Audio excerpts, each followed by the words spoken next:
নমস্কার, আরও একবার সবাইকে স্বাগত জানাচ্ছি। আমি জ্যোতিষ আচার্য, সংখ্যাতত্ত্ব এবং বাস্তু বিশেষজ্ঞ বরুণ অধিকারী। আমাদের আজকের আলোচনার বিষয়বস্তু ৮ মূলাঙ্কের মানুষদেরকে নিয়ে। আজকের এই আলোচনার মধ্যে দিয়ে আমরা জানবো ৮ মূলাঙ্কের মানুষেরা বাস্তব জীবনে কেমন হয়ে থাকেন, এদের স্বভাব চরিত্র কেমন হয়, কত বছর বয়সের পর থেকে ৮ মূলাঙ্কের মানুষেরা জীবনে সাকসেস পায়, ভাগ্যের সাপোর্ট পায়, কোন নাম্বারগুলো ৮ মূলাঙ্কের মানুষদের জন্য সব থেকে শুভ হয়, এদের শুভ কালার কি, আর কোন কেরিয়ার এদের জন্য সব থেকে পজিটিভ হয়, অর্থাৎ কোন দিকে গেলে ৮ মূলাঙ্কের মানুষেরা জীবনে সব থেকে বেশি সাকসেস পায়। তো সমস্ত কিছু ডিটেলস আলোচনা করব। আলোচনা যদি ভালো লাগে লাইক, কমেন্ট এবং শেয়ার করতে পারেন। আর আপনি যদি একজন নতুন দর্শক হয়ে থাকেন তো এটাই সব থেকে ভালো সময় চ্যানেলটিকে সাবস্ক্রাইব করে নেওয়ার জন্য। তো চলুন প্রথমেই দেখে নেওয়া যাক ৮ মূলাঙ্কের মানুষরা কারা হয়ে থাকেন। আপনার জন্ম যদি কোনো মাসের ৮ তারিখে, ১৭ তারিখে অথবা ২৬ তারিখে হয়ে থাকে তাহলে আপনি একজন ৮ মূলাঙ্কের জাতক কিংবা জাতিকা। আপনার সম্পূর্ণ ডেট অফ বার্থের মধ্যে যেটা শুধুমাত্র ডেট, সেটাই আপনার মূলাঙ্ক, সেটাই আপনার সাইকিক নাম্বার, সেটাই আপনার ড্রাইভার নাম্বার, সেটাই আপনার বার্থ নাম্বার, সেটাই আপনার জন্ম সংখ্যা। এগুলি সবই সমান, আপনি যে কোনো একটা বলতেই পারেন। তো এটাই হচ্ছে আপনার মূলাঙ্ক। তো আপনার যেটা তারিখ সেটাই হচ্ছে আপনার মূলাঙ্ক। যাদের ৮ তারিখে জন্ম তাদের বুঝতে অসুবিধা হওয়ার তো কোনো কারণ নেই, তবে যাদের ১৭ তারিখে জন্ম, এখানে ১৭কে সিঙ্গেল ডিজিটে যদি কনভার্ট করা হয় 1 + 7 = 8। একইভাবে যাদের ২৬ তারিখে জন্ম 2 + 6 = 8। তো এইভাবে আমরা ৮ মূলাঙ্কে কালেক্ট করতে পারবো। তো চলুন এবার দেখে নেওয়া যাক ৮ মূলাঙ্কের মানুষেরা বাস্তব জীবনে কেমন হয়ে থাকেন, এদের স্বভাব চরিত্র কেমন হয়। সংখ্যাতত্ত্ব এবং জ্যোতিষশাস্ত্রে নাম্বার ৮কে শনিদেব রিপ্রেজেন্ট করেন। আর শনিদেব ন্যায় ও পাপ পুণ্যের হিসাব রক্ষক। শনিদেবই আমাদের কর্মফলদাতা। আর শনিদেব প্রতি ২.৫ বছর অন্তর একবার রাশি পরিবর্তন করেন। শনিদেব অত্যন্ত স্লো একটি প্ল্যানেট। তো নাম্বার ৮ মূলাঙ্ক যাদের হয়ে থাকে তাদের মধ্যে শনিদেবের প্রভাব অত্যন্ত বেশি থাকে। তো শনিদেব যেহেতু একটি স্লো প্ল্যানেট, তো নাম্বার ৮ মূলাঙ্কের মানুষদের সমস্ত কিছুতেই একটু দেরি কিন্তু অবশ্যই হয়। এদের জীবনে অত্যন্ত স্ট্রাগল থাকে, যে কোনো কিছু সহজে এদের প্রাপ্তি হতে চায় না। এরা যে কাজেই নামুক, যে কাজই করুক অথবা যেদিকেই যাক, সে কাজ হয় ডিলে হয়, না হয় সেই কাজে সাকসেস প্রাপ্তি হতে অনেক বেশি কিন্তু সময় লেগে যায়।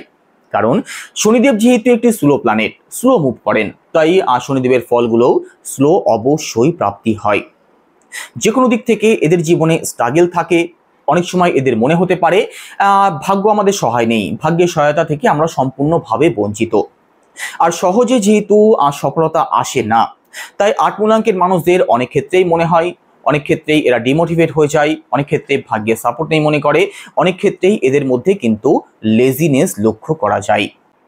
তবে আপনাদের একটা কথা বলি, আপনার কন্ডাক্টর নাম্বার কিংবা ড্রাইভার নাম্বার যদি ৮ হয়ে থাকে তাহলে শনিদেব আপনাদের যে কোনো ফল একটু দেরি করে প্রদান করেন, সে বিষয়ে তো কোনো সন্দেহ নেই। তবে শনিদেব যখন ফল প্রদান করেন, আপনি যদি আপনার ডেডিকেশন এবং আপনার ফোকাস যদি ঠিকঠাক থাকে তাহলে আপনি জীবনে এমন সফলতার জায়গাতে পৌঁছতে পারেন অন্য কোনো মূলাঙ্কের মানুষেরা যেটা স্বপ্নেও কল্পনাই করতে পারবে না। তো দেরি করে ফল প্রদান করলেও শনিদেব যখন ফল প্রদান করেন দুহাত খুলে প্রদান করেন। শনিদেব সেই সাকসেসের জায়গাতে আপনাদের জীবনে অবশ্যই নিয়ে যেতে পারবেন, তবে আপনার ডেডিকেশন যেন ঠিকঠাক থাকে। ৮ মূলাঙ্কের মানুষেরা একটু ডিসিপ্লিন থাকতে পছন্দ করে। সময়ে খাওয়া দাওয়া, সময়ে ঘুমানো, সময়ে যে কোনো জায়গাতে পৌঁছানো, সময়ে যে কোনো কাজ কমপ্লিট করা, এটা কিন্তু ৮ মূলাঙ্কের মানুষের মধ্যে সব থেকে বেশি লক্ষ্য করা যায়, অর্থাৎ ডিসিপ্লিন। আর আপনার মূলাঙ্ক যদি ৮ হয়ে থাকে তো আপনাকে ডিসিপ্লিন হতেই হবে, কারণ শনিদেব একটি ডিসিপ্লিন প্ল্যানেট। তো আপনার জীবনে যদি আপনি সময়ে সবকিছু করতে না চান, সময়ে সবকিছু করতে না পারেন, আপনাদের ইচ্ছা না থাকে, সেক্ষেত্রে কিন্তু আপনাদের জীবনে প্রবলেম চলে আসবে, উন্নতির জায়গাটা আরো পিছিয়ে যাবে, আরো বেশি দেরি হবে। এছাড়া ৮ মূলাঙ্কের মানুষেরা সফট মাইন্ডেড হয়ে থাকেন, হেল্পফুল হয়ে থাকেন, সমাজের জন্য কিছু করব, নিচুতলার মানুষদের জন্য কিছু করব, এই মানসিকতা কিন্তু ৮ মূলাঙ্কের মানুষদের মধ্যে অবশ্যই লক্ষ্য করা যায়। কেউ যদি সাহায্য প্রার্থী হয়ে এদের কাছে আসে তাদেরকে কিন্তু এরা ফেরাতে পারে না, নিজের সাধ্যমতো তাদেরকে সাহায্য করার চেষ্টা করে, সফট মাইন্ডেড হয়ে থাকে। ৮ মূলাঙ্কের মানুষদের মন মানসিকতা সবসময়ই অত্যন্ত ভালো হয়ে থাকে। একই সাথে এরা অত্যন্ত হার্ডওয়ার্কিং হয়ে থাকে, যে কোনো কাজ নিজের মতো করে নিজের ভেবে করতে পছন্দ করে, সেটা নিজের কাজ হোক অথবা অন্যের কাজ হোক। নিজের মতো করে নিজের ভেবে যে কোনো কাজ করে বলে যাদের অধীনে এরা কাজ করে তাদের কাছে কিন্তু এরা অত্যন্ত প্রিয় একজন পাত্র হয়ে থাকে। তবে এটাও লক্ষ্য করা গেছে আপনাদের ক্রেডিট কিন্তু অন্য লোকে নিয়ে বেশিরভাগ ক্ষেত্রেই চলে যায়, আর আপনারা সেটা নিয়ে খুব বেশি প্রতিবাদ করতে পছন্দ করেন না। 8 মূলাঙ্কের মানুষদের মধ্যে আরেকটা জিনিস প্রকটভাবে লক্ষ্য করা যায়, মানি ম্যানেজমেন্ট। অকারণ খরচ কিন্তু আপনারা করতে পছন্দ করেন না। তাই বলে এটা নয় যে আপনারা কৃপণ, আপনারা কৃপণ তো কখনোই নয়। প্রয়োজনে দুহাত খুলে খরচা করবেন, তবে যেখানে প্রয়োজন নেই সেখানে দুহাত বন্ধ করে নিতেও কিন্তু আপনারা দুবার ভাববেন না। তাতে কে কি ভাবলেও আপনাদের কিচ্ছু যায় আসে না। আর একই সাথে সংখ্যাতত্ত্ব এবং জ্যোতিষশাস্ত্রে নাম্বার 8কে শনিদেব রিপ্রেজেন্ট করে, এটা তো প্রথমেই বলেছি। শনিদেব হচ্ছেন কর্মফলদাতা অর্থাৎ বিচারক। তো 8 মূলাঙ্কের মানুষ যারা হয়ে থাকেন তাদের মধ্যে কিন্তু বিচারকের মতো দৃষ্টিভঙ্গি লক্ষ্য করা যায়। একজন সুদক্ষ বিচারকের মতো তাদের সবার ক্ষেত্রে কিন্তু দৃষ্টি সমান থাকে, সেটা ঘরের লোক হোক আর বাইরের লোক হোক। ঘরের লোক অন্যায় করেছে বলে তাকে সাপোর্ট করবে, এটা কিন্তু 8 মূলাঙ্কের মানুষরা কখনোই করে না। যেটা অন্যায় সেটা অন্যায়, সেটা ঘরের লোক হোক আর পরের লোক হোক। 8 মূলাঙ্কের মানুষরা যেহেতু সবার ক্ষেত্রে সমানভাবে দৃষ্টিপাত করে, এদের পরিচিতি সার্কেল তো অনেক বড় হয়, তবে বন্ধু বান্ধব অত্যন্ত প্রিয় মানুষ কিন্তু খুব বেশি হয় না। 8 মূলাঙ্কের মানুষেরা ভালো করে শুনে ভালো করে বুঝে তারপরেই নিজের সিদ্ধান্ত প্রকাশ করে, একজন দক্ষ বিচারকের মতো। 8 মূলাঙ্কের মানুষদের মধ্যে অনুশাসন এবং ডিসিপ্লিন অবশ্যই লক্ষ্য করা যায়। তাই বয়স বাড়ার সাথে সাথে এদের বন্ধু সার্কেল কিন্তু আরো ছোট হয়ে আসে। আপনি যদি একজন 8 মূলাঙ্কের মানুষ হয়ে থাকেন তো আপনি তো সৎ অবশ্যই হবেন, আর আপনি যদি অসৎ উপায় অবলম্বন করেন অথবা আপনি যদি অসৎ কোনো সঙ্গে অথবা অসৎ কোনো চিন্তাভাবনা যদি আপনার মাথায় কাজ করে, সেটাকে অবশ্যই দূর করার চেষ্টা করবেন, কারণ আপনি একজন 8 মূলাঙ্কের মানুষ। কর্মফলদাতা শনিদেব আপনাদের কারক। তো আপনি যদি অসৎ কোনো চিন্তাভাবনা করেন কিংবা অসৎ কোনো উপায় অবলম্বন করার চেষ্টা করেন, সেটা কিন্তু আপনাদের জন্য সবসময় নেগেটিভ হবে। সেই নেগেটিভ ফলগুলো কিন্তু আপনাদের উপরেই এসে পৌঁছবে। তো এই সমস্ত দিকগুলো থেকে একটু সাবধান অবশ্যই থাকবেন, জীবনে সৎ হওয়ার চেষ্টা অবশ্যই করবেন, কাউকে ঠকানোর কখনো চেষ্টা করবেন না, বিশেষ করে আপনার জন্ম সংখ্যা কিংবা আপনার ভাগ্য নাম্বার যদি 8 হয়ে থাকে। আর একই সাথে 8 মূলাঙ্কের মানুষেরা কারোর সাথে যুক্তিহীন তর্ক এবং আর্গুমেন্ট করতে কখনোই পছন্দ করে না।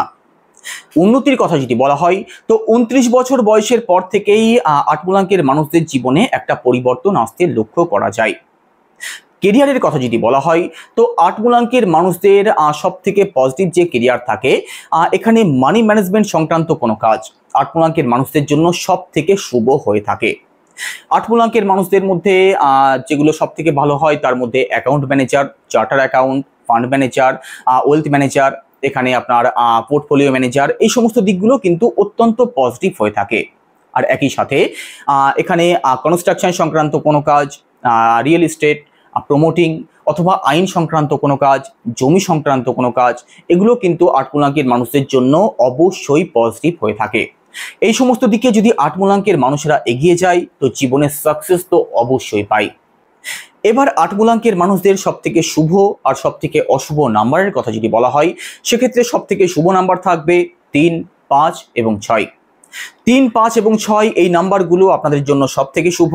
এই সমস্ত মূলাঙ্কের মানুষদের সাথে আপনারা দাম্পত্য জীবন স্থাপন করতে পারেন, পার্টনারশিপ করতে পারেন, বন্ধুত্ব করতে পারেন অথবা এদের সাথে রিলেশন অবশ্যই করতে পারেন, আপনাদের জন্য নিশ্চিতভাবে পজিটিভ থাকবে।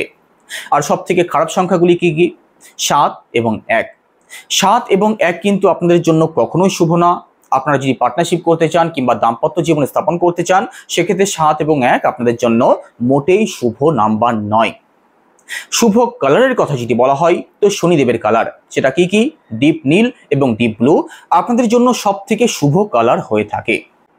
আর একই সাথে 8 মূলাঙ্কের কিছু ফেমাস মানুষদের কথা যদি বলা হয়, আমি যদি সিনেমা জগতের কথা বলি সেক্ষেত্রে আল্লু অর্জুন, শিল্পা শেট্টি, রবীনা ট্যান্ডন এরা কিন্তু প্রত্যেকেই 8 মূলাঙ্কের জাতক কিংবা জাতিকা।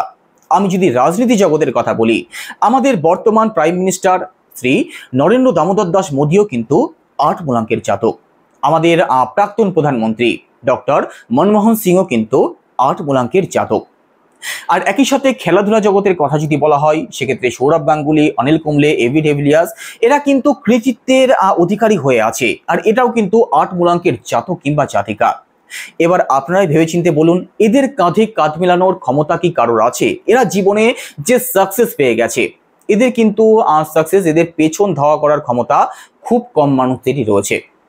তো এখান থেকেই বুঝতে পারছেন যে ৮ মূলাঙ্ক কিংবা ৮ যাদের ভাগ্য সংখ্যা ৮ তারা কতটা শক্তিশালী হতে পারে, তারা জীবনে কতটা সাকসেস পেতে পারে। তবে এদের জীবনেও কিন্তু স্ট্রাগল অবশ্যই এসছে। ৮ মূলাঙ্কের মানুষদের একটা নেগেটিভ দিকের কথা যদি বলা হয়, তো এরা দেখুন, এদের মধ্যে জেদ তো অবশ্যই থাকে, তবে এরা কিন্তু এদের দোষগুণকে সবসময় স্বীকার করতে চায় না, যার জন্য এরা অনেকের সাথে আর্গুমেন্টেও জড়িয়ে পড়ে, তবে এদের দোষগুণ কিন্তু এরা স্বীকার করতে চায় না। ৮ মূলাঙ্কের মানুষরা জেদি হয়, ৮ মূলাঙ্কের মানুষদের জীবনে স্ট্রাগল আসে, তবে এরা জীবনে সাকসেস পায়। আপনি যদি একজন ৮ মূলাঙ্কের জাতক কিংবা জাতিকা হয়ে থাকেন, তো ধৈর্য শক্তিকে অবশ্যই বজায় রাখার চেষ্টা করুন আর নিজেদের ফোকাসকে সবসময় ঠিক রাখুন। তো আপনাদের জীবনে সাকসেস আপনারা অবশ্যই পাবেন। আপনি যদি একজন ৮ মূলাঙ্কের জাতক কিংবা জাতিকা হয়ে থাকেন, আজকের আলোচনা কেমন লাগলো অবশ্যই কমেন্টে জানাবেন। আর আপনি যদি একজন নতুন দর্শক হয়ে থাকেন, অবশ্যই চ্যানেলটিকে সাবস্ক্রাইব করে পাশে থাকবেন। সবাই ভালো থাকবেন। নমস্কার।